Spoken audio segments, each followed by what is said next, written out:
You can buy the exact same graphics card twice on the same day, and both of them have completely different amounts of hidden performance left inside. One chip might have a lot of room to go further, while another reaches its limits much sooner. And this doesn't just apply to GPUs, the same thing can happen with CPUs, RAM, and even motherboards. But why aren't companies shipping their products with all of that performance unlocked from the factory?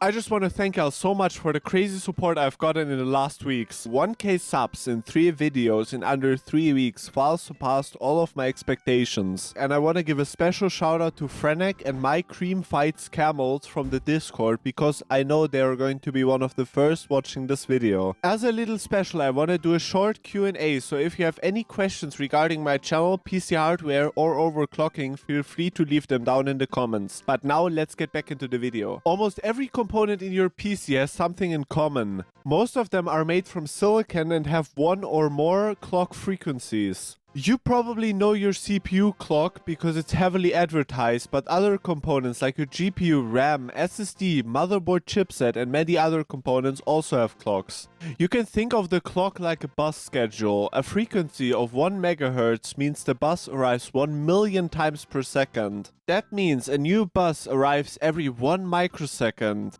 Modern graphics card and DDR5 RAM often run at around 3000 MHz, while modern CPUs can comfortably boost above 5 GHz or 5000 MHz. A CPU running at 5 GHz is like a bus stop where 5 billion buses arrive every second, with a new bus showing up every 0.2 nanoseconds. Since overclocking simply means running a component at a higher speed than it was officially rated for, almost anything with a clock can theoretically be overclocked. The real question is whether the manufacturer allows you to do it. Intel, for example, sells both locked and unlocked CPUs. The unlocked models are identified by a K at the end of the product name, allowing users to freely adjust all of the different CPU clocks when combined with the compatible mainboard. Now, if every chip can be overclocked, why don't brands just do it themselves? If you look at your graphics card or CPU, the only thing you see is some components and the cooler, but underneath it is just one small shiny thing. The so-called die houses a lot of tiny on-off switches and their connection circuits. The die from a RTX 5090 houses about 92.8 billion transistors or on-off switches. Now, the crazy fact is, all dies used in current-gen graphics cards and processors, no matter if it's from Intel, AMD or NVIDIA, are produced by one company, Taiwan's TSMC. Instead of producing one chip at a time, manufacturers like TSMC make hundreds of them at once on a large silicon disk called a wafer. After production, each individual die is cut out. They get sent the design and produce the dies using a process called lithography. In lithography, different chemicals and lasers reflecting from mirrors allow the creation of transistors around 2000 times smaller than the thickness of a human hair. While it's truly impressive, the process is far from flawless. At this size, one mistake or small imperfections in the silicon wafer can lead to thousands of defect transistors. But there aren't only defect transistors, some of them just don't work as good depending on the purity of the silicon used. Because even the chips that work perfectly don't all work equally well. Hey, if you're enjoying this video so far, make sure to let YouTube know with a like and subscribe to my channel, and don't forget to join the Discord. A company usually overclocks a few thousand working dies to their highest capacity. Some barely make it above 2000 MHz, while the best ones hit above 2600 MHz. The company now calculates an acceptable rate of failure to find the final clock. In our example, selling all the dies clocked to 2000 MHz would grant them almost 100% of sellable working dies. But 90% of the tested dies were able to be clocked at 2350 MHz, so the company decides on this clock, where they have little chips they can't use and get good performance out of all of them. This isn't about squeezing every last megahertz out, it's about making money. Now, they actually collect underperforming and sometimes even overperforming dies to sell in different products. For example, some chips are sold as lower end models because they didn't meet the requirements for the higher end product.